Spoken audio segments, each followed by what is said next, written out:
Bonsoir à toutes et bienvenue dans votre émission de musique locale Couleur Pays. Ce soir, nous allons parler un petit peu de rap. Et oui, cela existe et le rap local existe beaucoup. On pourrait même dire que tous ceux qui sont dans la dancehall aujourd'hui ont démarré par le rap. Pourquoi ? Parce que les jeunes aiment parler, dire les choses. Ils les disent avec des mots, dans un flow, pour rester dans le move.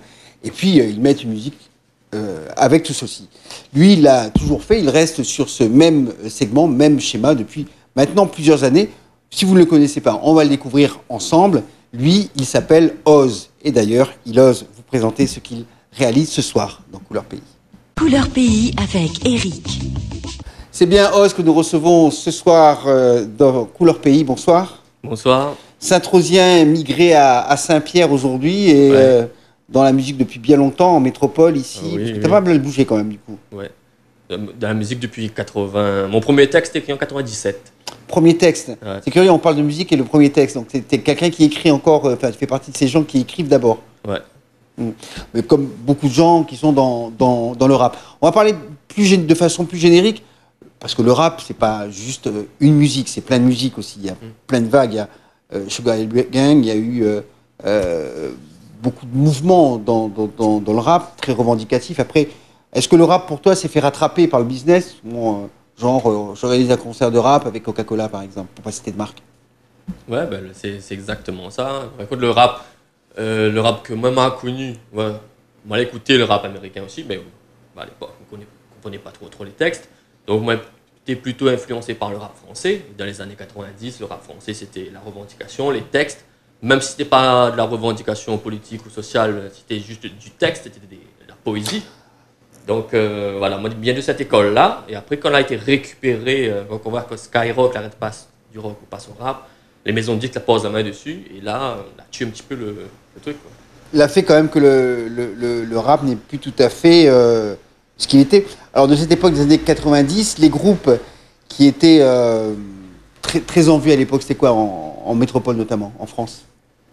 Ben, il avait, au tout début, il avait MC Solar. Ouais, c'était déjà un rap plutôt calme, parce que j'ai toujours trouvé le rap... Mais il avait l'écriture.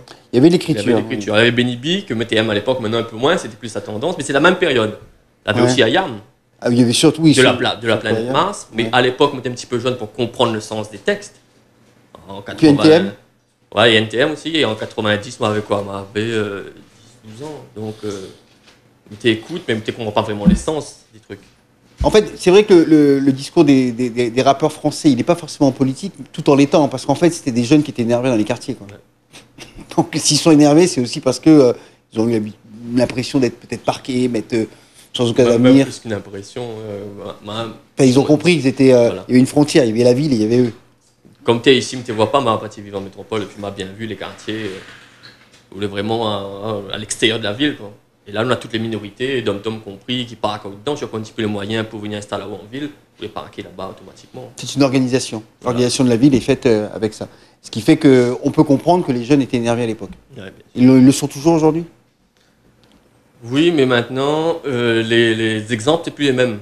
Donc, maman a commencé à crier en écoutant justement Ayam, NTM, Oxmo Puccino, des trucs comme ça. Oxmo Puccino, oui. Maintenant, un jeune qui débute, qui écoute le rap, il entend quoi ? Il entend la fouine, il entend Booba, il entend le capitalisme de la musique. Il entend, regarde ma chaîne, regarde la femme c'est une chienne. Voilà. Donc il n'a plus les mêmes références. Donc du coup, le rap d'aujourd'hui, il n'a plus de valeur, plus de rien. Même s'il y a des jeunes qui sortent quand même du lot. Mais il y en a de moins en moins. Tu veux dire qu'au début, c'était très revendicatif par rapport à ce qu'ils étaient, ce qu'ils vivaient, où ils étaient, dans l'environnement dans lequel ils étaient.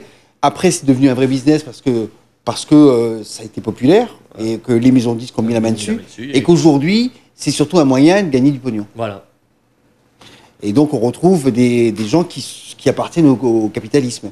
Booba est un capitaliste. Il a toutes les attitudes d'un grand chef du 440. Quoi. Bien sûr. Et maintenant le plus, moi, c'est les faux Booba. Parce que Booba, aujourd'hui, le gars, il a l'argent, il habite aux États-Unis. Même s'il n'aime plus vraiment ce qu'il fait, il raconte sa vie, quoi. Moi, maintenant, c'est le gars qui habite, par exemple, côté la case, et qu'il chante à haut du Booba. Alors, oui, tu veux dire, il a un peu tombé dans une espèce de Le, piège. le mythomanie Ouais. extrême, il casse un peu le truc, quoi. Donc du coup, des fois, quand on arrive avec un morceau rap écrit à l'ancienne, avec du texte, avec un contenu, avec un message, La les old gens, school. les gens ils croient que we innove. Que we innove. Ma fille fait des émissions de radio, c'est dit comme ça, ah, on leur ramène un truc de rap, il ne va pas ramener rien. On va pas ramener rien, mais c'est le rap qui passe en ce moment, que les autres appellent rap, que pour moi, c'est pas... Les gars, ils parlent d'évolution, moi, c'est pas une évolution. Et en fait, il y a eu un détournement. Voilà. Un détournement de la musique. Mais c'est pas une histoire nouvelle. Dans le rock, on avait la même chose. Ouais.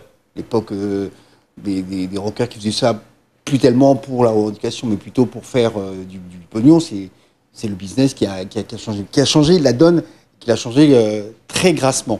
On a vu ça aussi aux États-Unis, et l'un des chantres, il y a une chanson qui m'a toujours choqué, c'était Windows Shopper de 50 Cent, qui raconte quand même que t'es un loser parce que tu regardes les vitrines, t'as rien d'acheter, t'es un loser, etc. C'est quand même l'apologie du... Ouais, là-bas, c'est aussi la société du capitalisme. c'est libéralisme à outrance. Voilà, voilà. C'est libéralisme à outrance où si tu n'as pas d'argent, tu n'existes pas, tu t'es dévalorisé parce que tu C'est dois pas ce complexe qu'on a en France.